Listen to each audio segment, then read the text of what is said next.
I tell you what, personally speaking, I had a lot of anxiety over the election of Barack Obama. I tell you what, personally speaking, I had a lot of anxiety over the election of Barack Obama in 2008 when he assumed office in 2009, what he did in 2010, Obamacare. I can go on for hours about what Obama did to this republic and how it caused much constitutional anxiety within me. But I didn't bite my fingernails. I didn't act irrationally. I didn't act out. I internalized it, and I got active. Among other things, started this program, started a Tea Party movement. I got active politically to try and defeat him and his policies. Seems to me that's the rational course here. Yes, absolutely. Absolutely. I mean, first of all, I want to make it clear that there is no such real thing as Trump anxiety disorder. In other words, it is not in the DSM, the Diagnostic and Statistical Manual that psychiatrists use to define mental disorders. It is something trumped up by people who are being led astray by activists and politicians who are still crying over the fact that Trump won. So, yes, the symptoms, people are feeling anxious. People are feeling like the world is going to end. They're fretting about the world, fretting about what's happening in America. But it's not because of Trump. I mean, that is what these political activists and politicians and the media want them to believe. Yes, there are things to be scared of in the world, right. North Korea, Iran, and so terrorists. But not to blame it all on Trump is ridiculous. I had teenage girl anxiety disorder, not as a teenager myself, but trying to raise my daughter.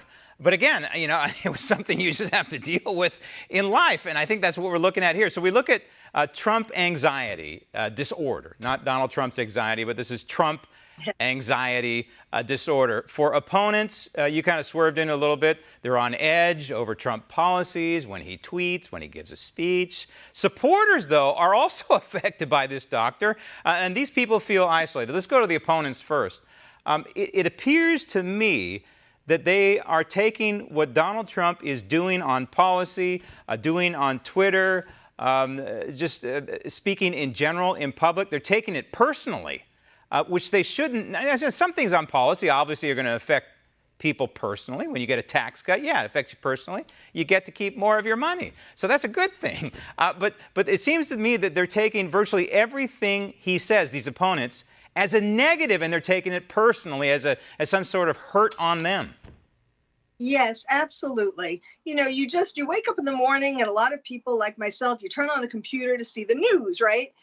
Or the television, what you But nowadays, especially on Google, for example, everything in the world that is going wrong, they have some twist to blame it on Trump. Right. And so it's very scary. You wake up and you think, oh my God, all these horrible things are happening and it's all Trump's fault.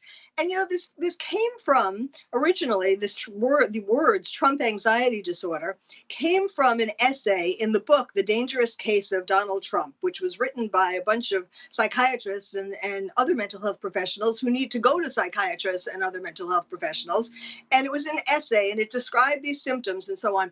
But that's it. It's that group of therapists who are trying, their ultimate aim is to find Donald Trump unfit for office, to find some mental reason why he is unfit.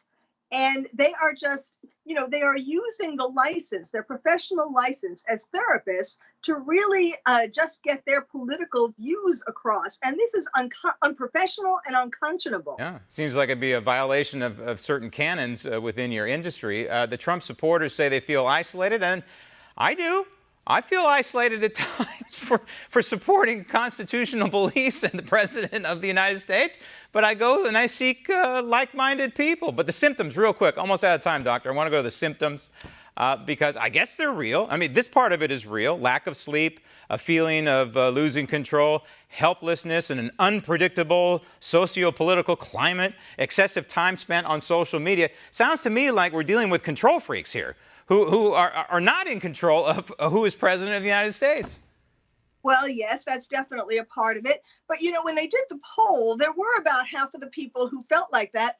But it wasn't necessarily about Trump. It was about the political climate in this country and the things going on here and in the world that are scary. Like, as I said, Right. terrorism, Iran, and so on. And it's just the media and these political activists who are focusing these people to blame it on Trump. Well, I have an immediate cure, doctor, with all due respect. Get the heck off of social media. One of the problems here is excessive time on social media. Get the heck off of social media and you will reduce your anxiety back down to hopefully normal levels. Doctor, out of time.